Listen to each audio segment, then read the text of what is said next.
Hello everyone, जय मां काली। आज का वीडियो है Ketu third house. Ketu third house में बैठ के किस तरीके के रिजल्ट्स देते हैं, आपको क्या क्या चीजें करनी चाहिए, वो कैसे आप देखोगे पॉजिटिव है, कैसे देखोगे नेगेटिव रिजल्ट्स मिल रहे हैं। इवन आप लोगों के पास्ट लाइफ के ऐसे कौन से वो पेंडिंग कर्मास हैं जो आपको इस लाइफ टाइम में अकम्प्लिश करने हैं। अब केतु जब आपको परेशान कर रहे हैं या उनके थ्रू आपको कुछ प्रॉब्लम्स फेस करनी पड़ रही हैं, तो उसको किस तरीके से आप रिजॉल्व करोगे, वो क्या रेमेडीज हो सकते हैं।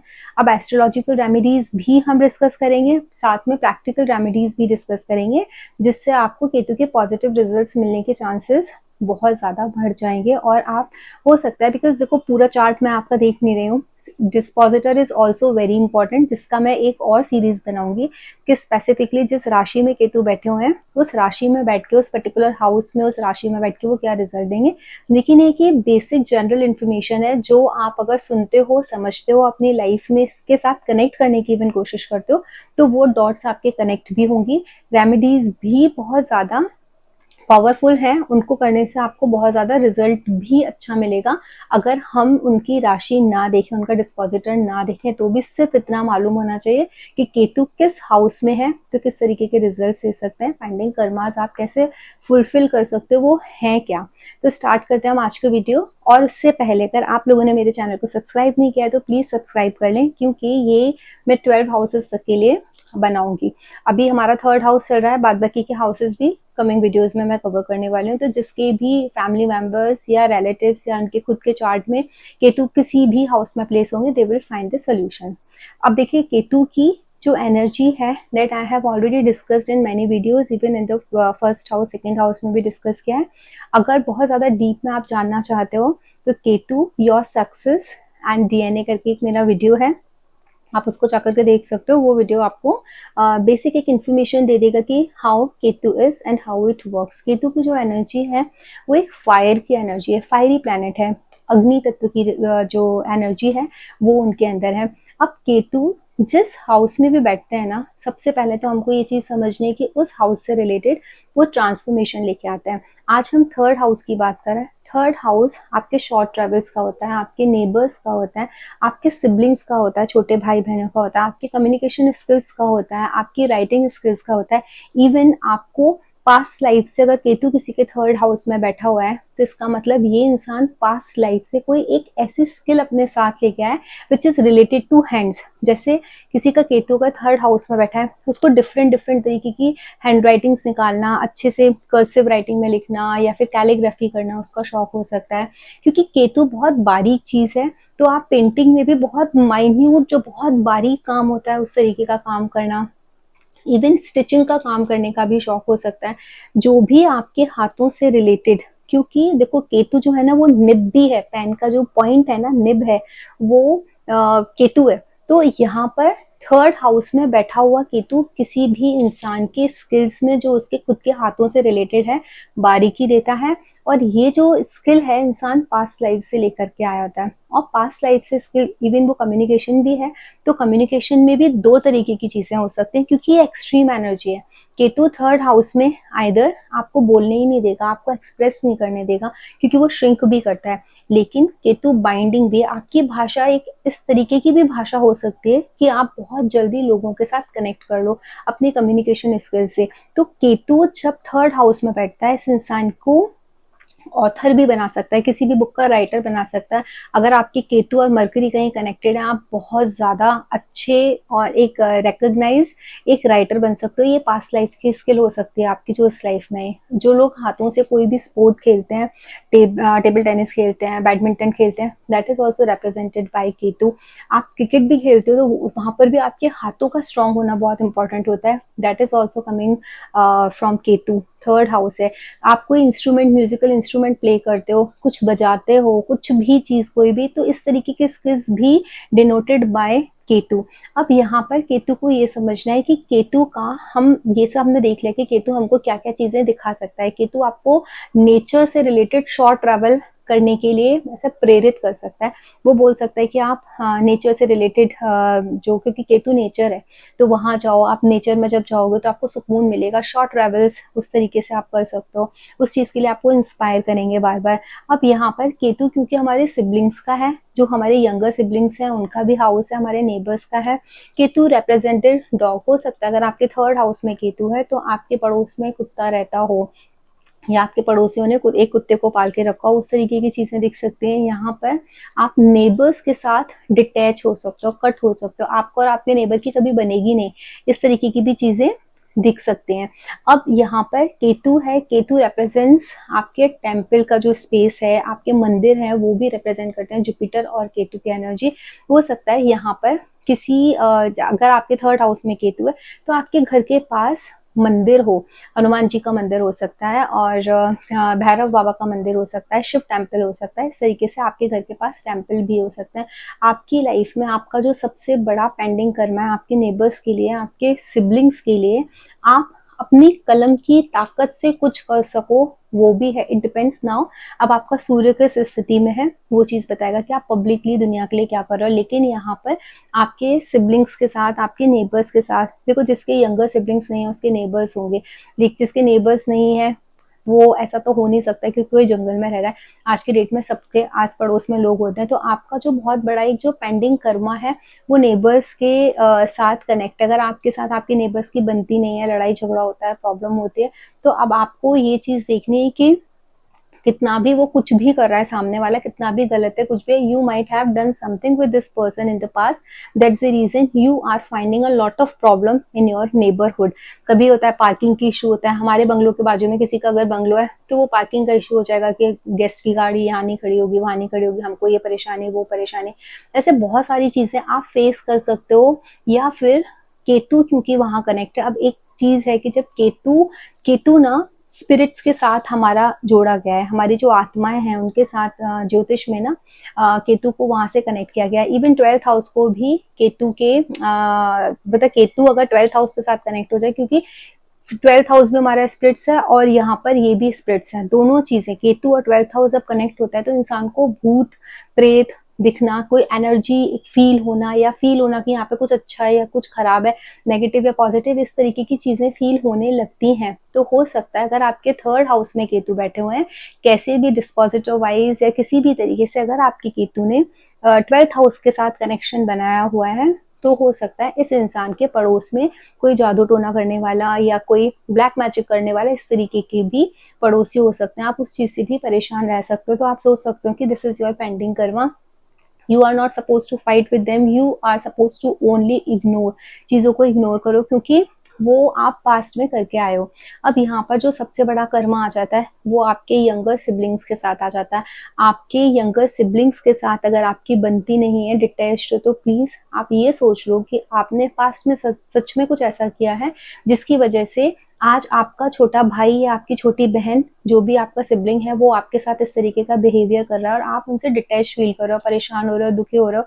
तो आपका यहाँ पर काम क्या है? केतु सेल्वेशन बताता है, मुक्ति बताता है, लेट गो करने की हमको प्रेरणा देते हैं। तो यहाँ पर आपको हर एक चीज को लेट गो करना है। अपने जो यंगर सिबलिंग्स हैं वो चाहे आपके साथ कुछ भी कर रहे हैं, कैसे भी कर रहे हैं, समझ रहे हैं आपकी बात, नहीं समझ रहे हैं, बट आपको बड़े होने के नाते उनको माफ कर देना है। वो सबसे बड़ा कर्मा यहाँ पर आपका अटैच्ड है, क्योंकि ये थर्ड हाउस आपके छोटे भाई बहनों का घर है। तो छोटे भाई बहनों के प्रति आपके कर्तव्य हैं। अगर आपका केतु थर्ड हाउस में बैठा है और आपको कुछ फाइनेंशियल प्रॉब्लम्स आ रहे हैं, या फिर आपको किसी भी तरीके की प्रॉब्लम्स लाइफ में फेस करनी पड़ी है, हेल्थ इश्यूज फेस करने पड़ रहे हैं, be good with your siblings. अपने यंगर सिबलिंग्स के साथ जितना ज्यादा अच्छे से रहोगे, उनको जितना ज्यादा हेल्प करोगे, चाहे वो आपको फाइनेंशियल हेल्प हो, चाहे इमोशनल हेल्प हो, चाहे उनको मेंटली आपको उनको थोड़ा सा स्ट्रेंथ देने की जरूरत पड़े, गाइड करने की, काउंसलिंग करने की, यू डू। जो भी जरूरत है हमेशा अपने छोटे भाई बहनों के लिए अवेलेबल रहो। दूसरा यहाँ पर क्या है कि कभी कभी ऐसा होता है कि पड़ोसियों से आप काम कुछ कर नहीं सकते, मैम अब इस तरीके का है, छोटे बहन भाई भी सुनते नहीं है, प्रॉब्लम है, ठीक है, मैं अपनी तरफ से कुछ नहीं करूंगा, लेकिन सामने वाला कोई हमको रेस्पॉन्स ही नहीं कर रहा है, तो मैं किस तरह से करूंगा। तो एक तो चीज है कि अपने मन से ना हर एक चीज उनके बारे में जो गलत है या उन्होंने कुछ भी किया जो आपको खराब लगा, जिसकी वजह से आपने दिल में दुख लेके बैठे हो, उसको निकाल दो, भूल जाओ, फॉरगेट एंड फॉरगिव। चाहे वो आपके नेबर्स हो, चाहे वो आपके सिबलिंग्स हो, वो चीज़ करो। दूसरा जो सबसे इम्पॉर्टेंट चीज़ है, आपको राइटिंग स्टार्ट करनी चाहिए। You have to write at least 1 or 2 page daily. Take a mantra, जो भी मंत्र आप लेना चाहो, जो भी आप मंत्र का चैंटिंग करते हो, यू कीप चैंटिंग दैट मंत्र। मुंह से बोलते जाओ, लिखते जाओ, बोलते जाओ, लिखते जाओ, because that is very important. Red pen से कोई भी मंत्र लिखो, कभी भी ब्लू और ब्लैक पेन यूज मत करना। Write with red pen. एक नोटबुक ले लो, उस पूरी नोटबुक पे एक नियम बना लो, every day I have to write 1 page or 2 page, whatever sankalp you are taking. अगर किसी दिन वो मिस हो जाता है तो next day complete those pages, but आप लिखना शुरू करो। अगर आप लिखना शुरू करते हो हाथ से, क्योंकि आज की डेट में हम लोग टाइप करते हैं या फिर मोबाइल से टाइपिंग कर लेंगे, लैपटॉप पे कर लेंगे, राइटिंग नहीं करते हैं, तो थर्ड हाउस में जिसका भी केतु है उसके लिए ये सबसे अच्छी रेमेडी। आप देखो आपकी लाइफ में जो अनएक्सपेक्टेड प्रॉब्लम्स आते हैं, क्योंकि केतु एक शौक है। केतु जिस हाउस में बैठेगा, केतु उस हाउस से रिलेटेड आपको एक शौक देगा। हो सकता है आपको अपने सिबलिंग से वो एक्सपेक्टेशंस ना हो, सडनली हो जाए। शॉर्ट ट्रेवल है, आपकी प्लेस चेंज भी थर्ड हाउस है। हाँ, क्योंकि फोर्थ हाउस आपका घर है और थर्ड हाउस जो है वो उससे 12th पड़ता है, तो वो लॉस ऑफ हाउस दिखाता है कि सडनली आपको घर से रिलेटेड कोई ऐसी परेशानी आ जाए, आपका घर खो जाए, छूट जाए घर किसी भी रीजन से, चाहे आपकी जॉब लग गई, आप बहुत अटैच्ड हो अपने घर से, लेकिन आपको घर छोड़ करके कहीं दूर जाना पड़ रहा है। तो वो जो थर्ड हाउस की जो एनर्जी है उसको प्रॉपर यूटिलाइज करने के लिए, क्योंकि देखो जब केतु थर्ड हाउस में बैठा है ना, तो वो थर्ड हाउस से रिलेटेड ट्रांसफॉर्मेशंस लेके आएगा आपकी लाइफ में। केतु जिस घर में भी बैठता है उस घर में चेंजेस आना बहुत स्वाभाविक है, स्पेशली जब केतु की महादशा और अंतरदशा चलती है, तो केतु उसी हाउस से रिलेटेड मैक्सिमम रिजल्ट्स देते हैं।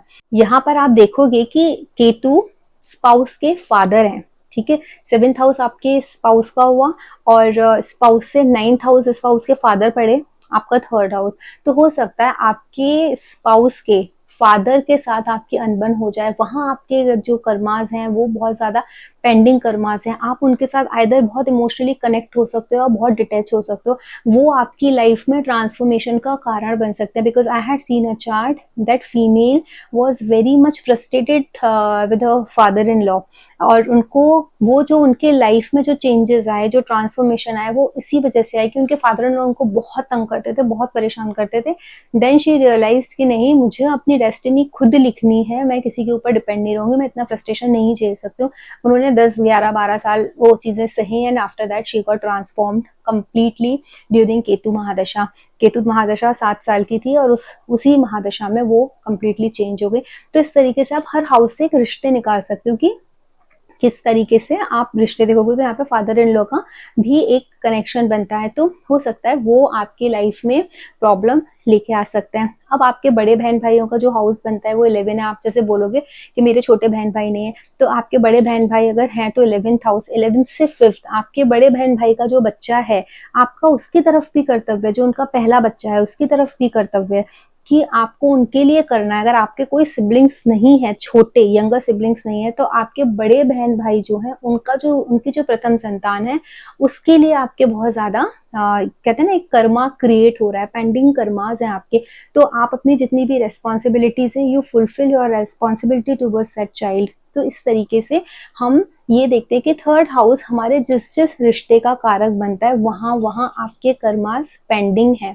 अब यहाँ पर सबसे इंपॉर्टेंट ये आता है कि आप इन चीजों की रेमेडी कैसे करो। एक रेमेडी तो मैंने आपको बता दी कि आपको राइटिंग करना इज वेरी इंपॉर्टेंट। कभी कभी जब आपका मन बहुत अशांत होता है, आपको ऐसा लगता है कि मुझे कहीं रुकना ही नहीं है, you have to choose to go on short travel. Short travel में भी आप मंदिर जाओ। Ketu is a spiritual planet, तो आपको जब भी शॉर्ट ट्रैवल पर जाना है अपने मन की शांति के लिए, केतु की महादशा अंतरदशा चल रही है, जहाँ बहुत डिटेच्ड, बहुत परेशान, जहाँ आपको रास्ता नजर नहीं आ रहा है, आप मंदिर जाना शुरू कर दो। मतलब जो बहुत लंबा नहीं है, लेकिन हाँ कोई सिद्ध मंदिर है जहाँ पर जाकर के आप बैठ सकते हो, मेडिटेशन कर सकते हो, because meditation is very important in Ketu mahadasha antardasha. Wherever Ketu is sitting, आपको उससे कुछ फर्क नहीं पड़ता, बट केतु की महादशा में अगर आपने अंदर जाना शुरू कर दिया, मेडिटेशन करना स्टार्ट कर दिया, वो आपको पॉजिटिव रिजल्ट्स ऑफर करना स्टार्ट कर देगा। वो आपको चीजें उस तरीके की दिखाना शुरू कर देगा केतु कि आपको अपनी लाइफ में किस पाथ पर चलना है। तो this is also a very good way. Ketu क्योंकि सूक्ष्म जीव हैं, आप सूक्ष्म जीवों को, third house is represented your hands, आपके हाथ हैं, अपने हाथ से जितना ज्यादा आप उन छोटे छोटे जीव जंतुओं के लिए कर सकते हो, जैसे बारिश है, बारिश में उन लोगों के लिए कुछ एक शेड बना सकते हो जहाँ पर वो रुक सकते हैं, उनको भोजन दे सकते हो, उनके लिए जो कुछ भी कर सकते हो वो आपको करना चाहिए। अगर केतु और मंगल आपके कनेक्टेड हैं कहीं भी चार्ट में, थर्ड हाउस में केतु बैठे हैं और मंगल आपके कनेक्टेड है, आप जो नाली होती है ना, गटर होता है जहां आपको दिख रहा है नीचे पानी जा रहा है, वहां आप गुड़ डालना शुरू कर दो, तो वो जो गटर में छोटे छोटे कीड़े होते हैं ना, वो उस फूड को खाएंगे, तो वो आपके जो केतु और मंगल जब कनेक्टेड होता है ना, तो एक्सीडेंट के चांसेस होते हैं। थर्ड हाउस हमारे हाथ है, हमारी ड्राइविंग स्किल्स भी केतु रिप्रेजेंट करता है। कोई कोई बहुत अच्छे ड्राइवर होते हैं या फिर किसी ऐसे स्पोर्ट्स में, जैसे मैंने बताया हाथों वाला जहाँ काम करते हैं, वो केतु उनको पास्ट लाइफ से लेके आया है, क्योंकि केतु बहुत फाइन, बहुत रिफाइंड एक स्किल है आपकी। तो ये लोग बहुत अच्छे ड्राइवर भी होते हैं, लेकिन अगर केतु मंगल से कनेक्टेड है तो यहाँ पर एक्सीडेंट होने के भी चांसेस बहुत हाई हो जाते हैं। तो आपको करना क्या है कि आपको मंगल के लिए गुड़ नाली में डालना है या गटर में डालना है, जहां वो छोटे छोटे कीड़े होंगे उस गुड़ को खाएंगे, तो you will find a lot of relief in your life, वो चीजें आपकी खत्म हो जाएंगी। ये एस्ट्रोलॉजिकल रेमेडी है। और जो प्रैक्टिकल मैंने बताया, you have to perform all your duties. अगर आपके छोटे बहन भाई हैं तो उनके तरफ करो, नहीं है तो आपके फादर इन लॉ हैं उनके साइड में करो, और अगर आपके जो बड़े बहन भाई हैं तो उनके जो बच्चे हैं उनकी तरफ भी आपके कर्मास बनते हैं, आप उनके लिए करो, अपने नेबर्स के लिए करो, डॉग्स के लिए करो। वो चीजें आपके लिए बहुत ज्यादा आपको आपके पेंडिंग कर्मास से निकालने में सहायक होंगी। और ये भी हो सकता है कि इन सब लोगों की तरफ से आपको बहुत ज्यादा प्रॉब्लम्स फेस करनी पड़ रही हो, रिलेशंस अच्छे ना हो, तो that is your duty, because it is your Ketu. You have to rectify your pending karmas and you have to put maximum effort. सामने वाला नहीं डालेगा, क्योंकि सामने वाला क्यों डालेगा, वो तो नियति है, आपने जैसा किया है पास्ट में, आपके कुछ कर्मा रह गए हैं, तो अब आपको ही इस जन्म में निभाना है। अगर कोई इस तरीके की प्रॉब्लम्स फेस नहीं कर रहा, जहाँ नेबर से प्रॉब्लम है, छोटे बहन भाइयों से प्रॉब्लम है, बड़े बहन भाइयों के बच्चों से परेशानी है, फादर इन लॉ से प्रॉब्लम नहीं है, इसका मतलब आपके केतु परफेक्टली काम कर रहे हैं। आपको तब भी डेली मंत्र लिखो जिससे वो बहुत अच्छे से काम कर सके। और इन सारी चीजों में अगर आपको परेशानियां हैं तो आप डेफिनेटली ये जो मैंने रेमेडी बताई उस रेमेडी को परफॉर्म करो। ये रेमेडी करने से आपके केतु भी स्ट्रांग होंगे। मेडिटेशन करो, लेट गो करो, फॉरगिव करो, और इन सबको, ये लोग जो करते हैं, इन लोगों को कभी अपशब्द बोलो मत, इनके लिए कुछ गलत करो मत। तो ये आपके केतु को बैलेंस करने में बहुत हेल्प करेगा। अगर आप लोगों को मेरा वीडियो अच्छा लगा तो इसे लाइक कीजिए, शेयर कीजिए एंड सब्सक्राइब कीजिए। जय माता काली।